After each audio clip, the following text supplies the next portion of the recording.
What's up? What's up, y'all? I am late to my own live stream. I'm late to my own live stream tonight or today. I don't even know what time of day is. No, I'm late to my own live stream because I had to stick around on Pop Culture Crisis and just troll them a bit in the chat. I wish that I didn't have to, with this stream, I didn't have to conflict with so many of my friends' live streams, because like the other day I was running up against Andy, and then I'm almost always running up against Pop Culture Crisis. But anyway, I know people can watch them at different times, but I'm just not a morning person. So it is. We will see. But yeah, I went over to, let me see if I can show you, because I screenshot what I was posting over there. They were talking about Kanye and how the backlash to Kanye is building. That's what they're reporting on there. Let me see if I can share this.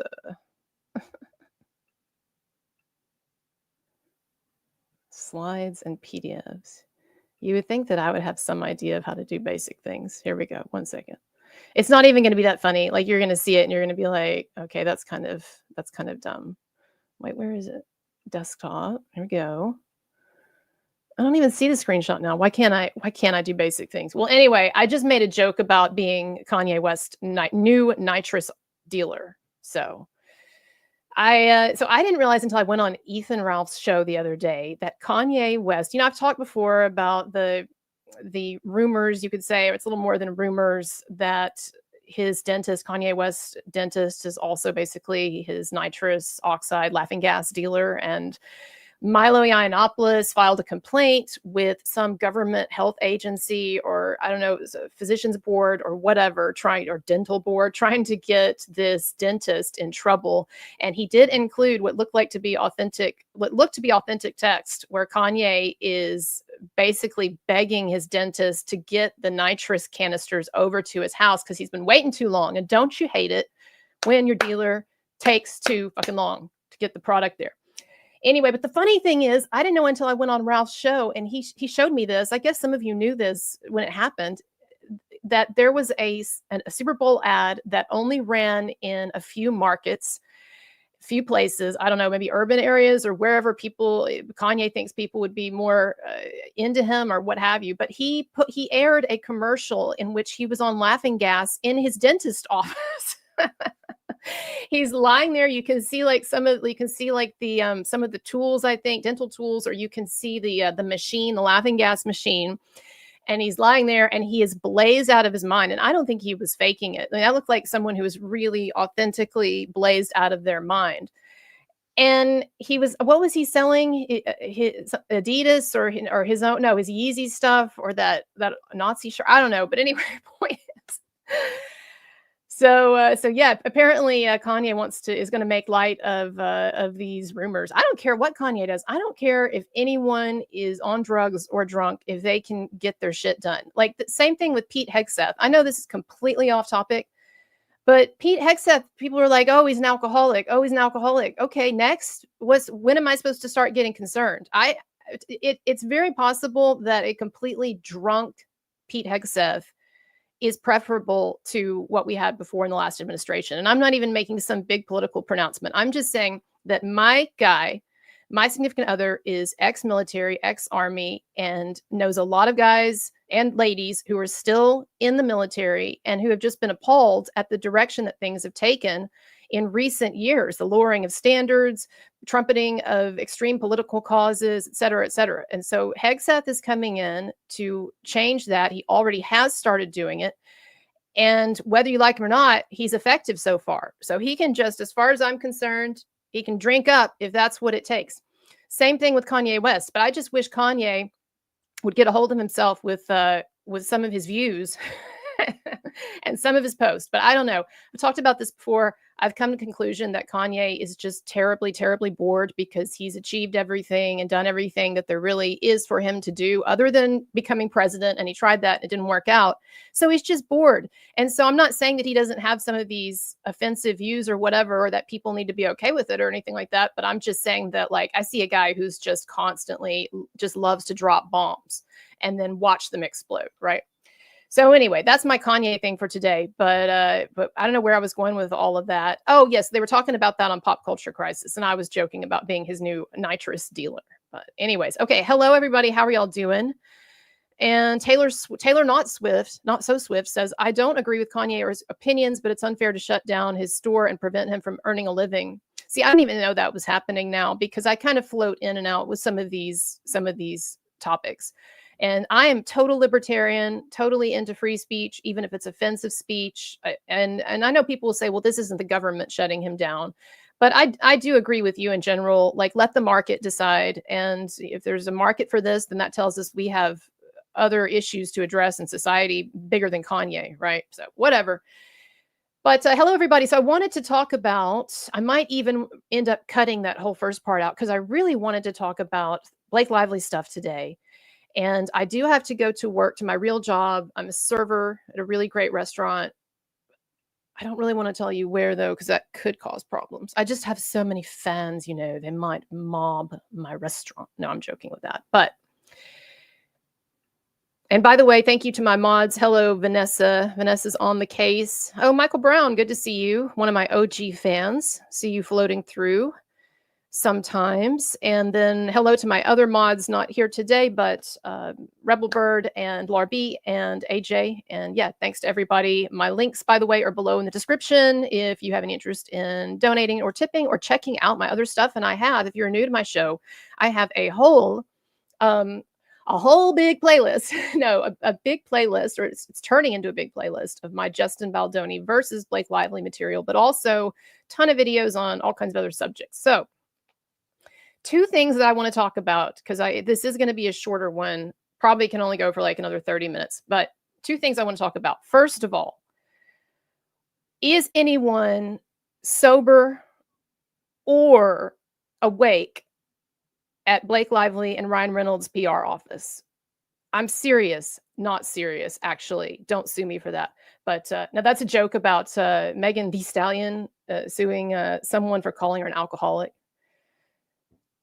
You only need to be scared of lawsuits if you ain't been telling the truth. So I haven't followed that case, but I always feel very good about where I stand on the things that I discuss. Anyway, so I do want to ask, though, figuratively speaking, is anyone awake or sober at Team Blake Lively Reynolds? I just want to know, because your side is getting fucking hammered.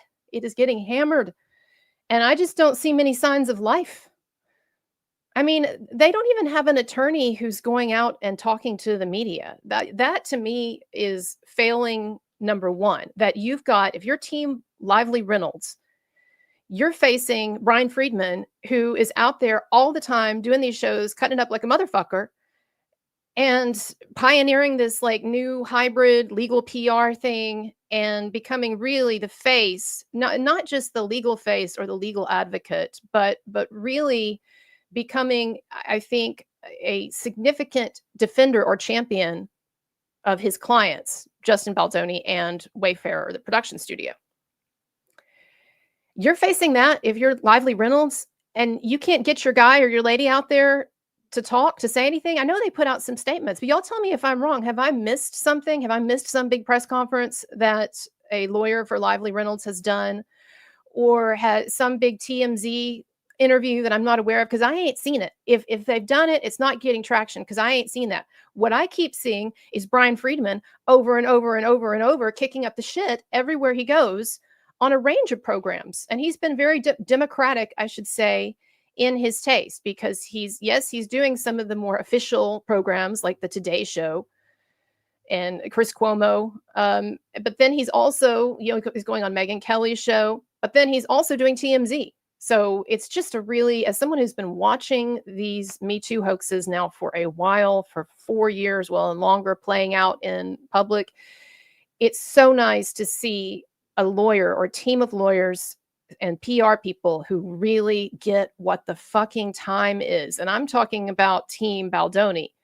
Team Lively Reynolds, on the other hand, I mean, I understand that they got the wind knocked the fuck out of them, because for some reason, I guess people on that team, nobody at Blake Lively, Ryan Reynolds' team, expected that when she filed that complaint with the California Civil Rights Division. And then, she also leaked to the New York Times and basically colluded with them to get this anti-Baldoni cancellation story out there to cancel Baldoni and Wayfarer.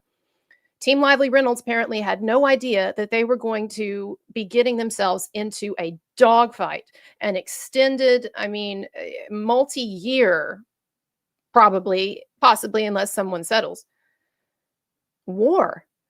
And so I understand that they've now had the wind knocked out of them. There's Justin Baldoni filing $650 million in lawsuits all the way around. Shit's gotten really, really serious. All of this being hashed out in public every day. Blake Lively, Ryan Reynolds images tarnished significantly, perhaps long-term.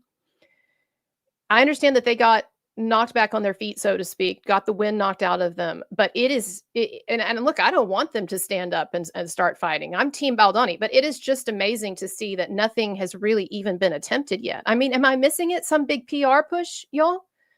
And I know there are people who will say, well, that's the most prudent thing when you're in a legal battle.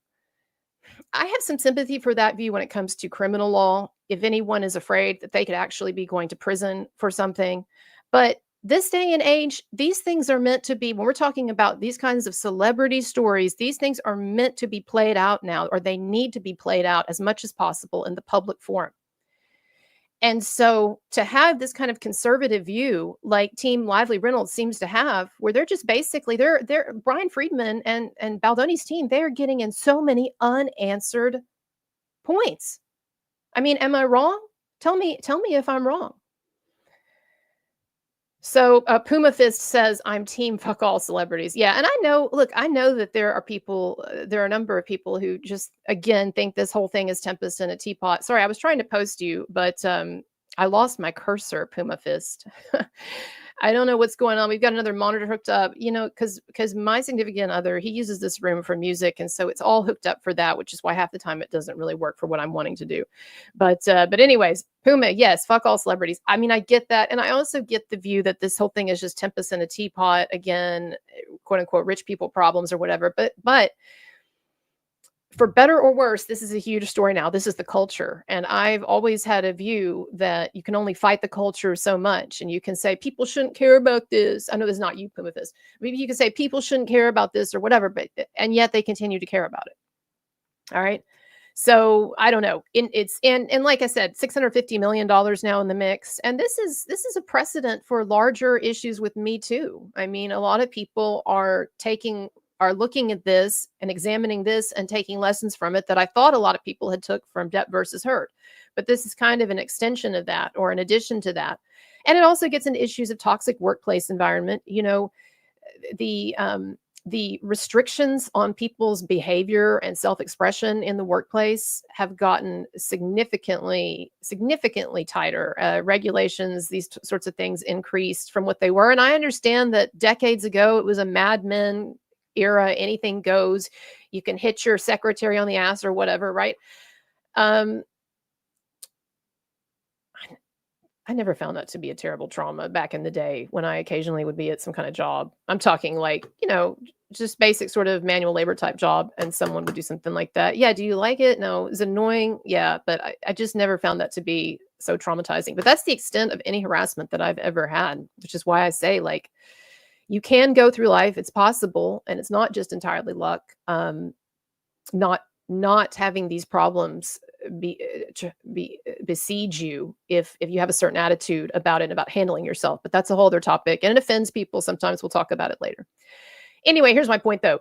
Workplaces and what is expected changed dramatically. And, the last time that I was in an organization, and this was a university, I was told that we were not supposed to even put vacation pictures, got a bikini on or something like that. Don't even put any swimsuit pictures up, because that was basically sexual harassment. So I'm just like, damn, and this idea that people are not supposed to date people they work with. I get it. One thing, if we're talking about like a university situation with student teacher, but the idea that you can't have a situation like Barack and Michelle Obama, where she was technically his boss and he was an intern. That's right. Michelle Obama, her intern. I don't know why I didn't say the word there. It's like out of respect for the former first lady, I guess. But that's what happened. That was a big Michelle Obama committed a pretty significant Me Too violation, if you want to know the truth of it. And I'm not even getting into the rumors that some of you like to get into. I think it's silly, but whatever. You amuse yourselves however you want. But I am yeah, that's it's just funny how much things have changed. So this Baldoni Lively thing goes also to this issue of workplace environment and toxic work and that sort of thing, and what constitutes an acceptable workplace environment. But yeah, it's mostly just a good story. And I'll tell you what the good story really is. The good story here is that this narcissistic, self-entitled movie star couple, and I don't know if more of the problem is Ryan Reynolds or more of the problem is Blake Lively. I think both probably. Generally, people who are problematic find each other and then they become like this perfect storm, and then they feed off of each other and it becomes the foie la deux or whatever, right? So folie à deux. My French is terrible. But that's what happens often. So I think that's what we got here with these two. They could be like their own version of like, the Joker and what's the lady's name? But anyway, that Lady Gaga played. So a destructive duo, but less entertaining. So I think it's an interesting story. And the interesting story is that these people thought that they could just roll right over this guy and cancel him and cancel an entire production studio and basically the aspirations of a billionaire. And there would be no consequences to it. And it would do exactly what it was meant to do, which is clean up her image and somehow scapegoat this guy for all of the negative PR that she had gotten. And then that would be it. And then, of course, they found out that was ridiculous. And seriously, one of the biggest strategic PR blunders since Meghan and Harry did that interview with Oprah. I've had people ask me to do a video on Meghan and Harry. So I actually have on my channel a playlist of, I think I've got like 10 videos on there on the royal family and on the Netflix documentary and some other things like that. So I do have opinions about them. And so if you want to, you can check that out. There are, look, I have looked at times at both the Blake Lively, I'm talking about the last year, and then for Meghan Markle, this past several years, I've looked at both of those situations at times, and I have had the thought, people are being too picky there, or cut her some slack, or oh, this is just making mountain out of molehill, or whatever, right? Because what happens in these situations is that once someone becomes a villain and they take on, Ari and I were talking about this too, this villain archetype, which may be entirely justified if they, like Amber Heard or Blake Lively or Meghan Markle, have done things to invite this perception of them, if they have behaved in a villainous way. But once people get that villainous label or that archetype, then all their behavior becomes filtered in the public mind, at least by the people who don't like them, becomes filtered through that perception, that archetype. And this is what Ari and I were talking about yesterday on the live stream that we did. And so yes, is there an extent to which Blake Lively, Meghan Markle, Amber Heard, any of these women are attacked at times for things that in isolation are unfair? Like, come on, she didn't mean it that way. Or come on, just because she grabbed that jar and wanted to see what was on it doesn't mean that she's, like evil or she's got Harry under her thumb or whatever, right? Like, I have these thoughts, but then I remember, and then I remind myself, the reason why these people are getting the attention, this negative attention and scrutiny they're getting, is because they did horrible things. And some of them worse than others. I think that trying to get someone completely canceled is, in this environment, you're destroying their hopes, their dreams, their aspirations. You're destroying their reputation. I think it's pretty bad. It's like the damnatio memoriae or whatever in ancient Rome. It's one of the worst punishments, non-physical, that you could put on someone, so to speak. And damnatio memoriae, am I saying it right? Again, my French, my Latin, but it sounds like something Amber Heard would say. I've been studying Latin and French. So where was I going with all that? I'm just saying that in isolation, yes, sometimes people are going too far. But at the same time, this is part of the war that these women and these guys put themselves into when they aggressively attack people for no reason or to make their own PR better. And so there are demonstrable lies that Meghan and Harry told in that Oprah interview, and that they have told in other subsequent interviews, and things that are obviously designed to mislead and to destroy the reputation of people in the royal family. And so when I see people doing that, then I say, well, they have invited what has come upon them now.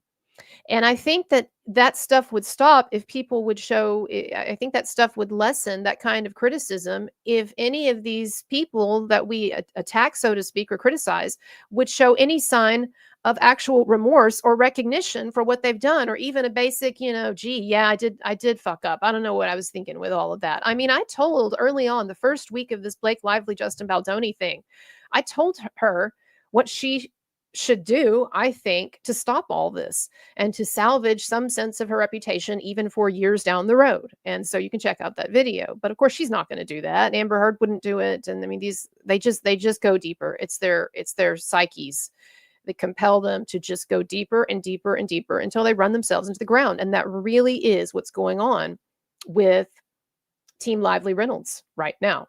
So I don't know what is going on with their PR. Oh, someone just sent me a text just a second about something. Okay, well, I'll look in a minute. I thought it was something important. I don't know what's going on with their PR. So they are still represented by Leslie Sloan, right? That's what I've gathered. Y'all can correct me if I'm wrong about that, but it's Leslie Sloan, right? Who's still on this. I mean, I just don't even, I'm serious. I just don't see what they're doing. I don't see any kind of pushback. And I think that's just because they are in such a bad situation and they've gotten themselves into such a crazy situation that maybe they just, I don't know, maybe they just don't know what to do. Or maybe y'all, Team Lively Reynolds is legitimately afraid of losing a lot of money in a real trial. In other words, like, as people have been pointing out online, it seems like they really did engage in extortion, like an actual crime, honestly. Not that I think anyone's going to charge them for it, but like actual like malfeasance in a way, or what could be interpreted that way, and harassment of Baldoni, a targeted harassment campaign over months and months and months, targeted at Baldoni and Wayfarer. You could say that they created a toxic work environment. Like everything, that's what's funny here too, is that everything that Baldoni, that Lively and Reynolds are accusing Team Baldoni of, or Justin Baldoni of, everything, whether it's sexual harassment or it's toxic workplace environment or whatever, they're actually doing, or she's actually done, they've actually done. And so, that's that's what's funny too. But I don't know. So Wes Short says, oh, I got my cursor back. I don't hate Ryan Reynolds, but he should know by now what she is. Those 3 kids are nothing but hooks she has sank into him. Ari said yesterday on my show that she has some contacts who know Ryan Reynolds and Blake, or I guess who are familiar with that circle. And they claim that Ryan Reynolds is mostly the engine of the strategic moves that we have seen over the last several months or more. And I don't think that Blake Lively is at all a victim in any of this. And again, I think that she's probably a terrible person in her own right. And that's why we hear about her causing problems on so many of these sets, and people coming out and saying that she ruined their time on movies and they don't even want to work in the industry anymore. I mean, did you see that comment? Let me draw it up here. Someone found, hold on, I'll just find it. Someone found where a former assistant director on A Simple Favor was giving a shout out to the director of A Simple Favor 1 and 2, but also mentioned that they were never going to be an assistant director again because of the experience that they had had with someone on set. Here we go. I've got it called up. I'll show you. All right. So I say, oh, look, an assistant director on A Simple Favor says Blake Lively is why they quit. I shouldn't have said show business, honestly. I think they're still doing communication or entertainment. But anyway, quit assistant directing. And this was found, by the way, by Citizen Journalist. That's one of the good pro Baldoni websites, or one of the good websites covering this, or pages covering this whole saga. So check them out. But anyway, it was posted by Barbed Wire TV. And again, this was a reply to something posted by the director of the first and second films, A Simple Favor. I worked with you on the first one. My experience with everyone was absolutely amazing, except for a certain someone who is the reason I quit being an AD. guess who that person is. I wish you all the best with this, though. Shocking, right? Just absolutely shocking. Shocking that someone else has had such a bad experience working with Blake Lively on a set that they basically had to drop out of or aren't doing that job anymore. I think that's funny. Okay, so I want to say a little bit more about that in a minute, but I want to make sure we get to this before I have to wind down. I thought this was so cool. So let me call up these pictures. Now, you remember that Blake Lively's co-star in A Simple Favor 2 is this guy, and I'm terrible with my Italian names. I should have looked it up, but I'm too busy, so I don't know if this is pronounced Michele or Michelle. I'm sorry. But anyway, however it's pronounced, he's a really hot. I remember him from the recent Megan Fox robot movie. What was it called? Subservience, where she plays this hot robot who gets a big crush on the husband of the woman that she's working for, who's like ill with cancer. And then because he's like kind of sex starved, he ends up having sex with the robot, but then he regrets it. But then the robot gets all like Fatal Attraction, Glenn Close on him, kind of like Blake Lively got maybe with Justin Baldoni. See what I did there? No, joking. Anyways, so you'll remember that when Blake Lively originally came out. Oh, thank you, Michael Brown. Or no, the Android. The Android mean says Michele. Thank you, Michele Moroni. So you'll remember that when Blake Lively's allegations first came out and were leaked to the Times and et cetera, right? That civil rights complaint, that he spoke out for her, I think very gallantly and chivalrously, and I don't blame him for this at all, but he said that he felt her pain over the Justin Baldoni allegations. And I just really believe, and I did at the time as well, that a lot of people who were commenting on this early on just had no idea that there was a counter narrative to this. And again, like I said, Ari Jacob was basically the only person out there standing up for Justin or saying, hey, there could be a different perspective here. And so, yeah, there was this really short window where, there we go. There was this really short window where you did have some celebrities and people speaking out for her before he filed his massive lawsuits. And there was a kind of a general like, oh shit, oops. And so, yeah, so he stood up for her with this, which again, I thought was chivalrous and I don't mind it.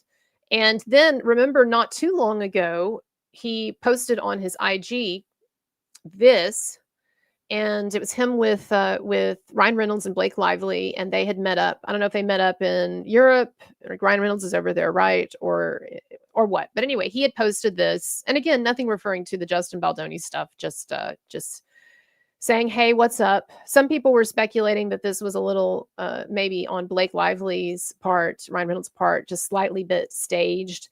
In other words, they wanted to get a photo with this guy so they could say, look, Ryan Reynolds is totally okay with Blake Lively's hot co-stars. Look at this hot, hunky Italian guy that she's going to be kissing in her next movie.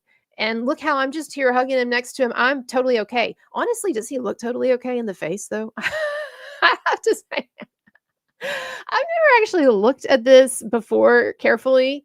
His face, doesn't it look kind of strained? Oh man. I'm sure it's okay. He doesn't look like he's enjoying it though. She looks happy. He looks happy. He looks like he's about to like burst into tears or something. I don't know.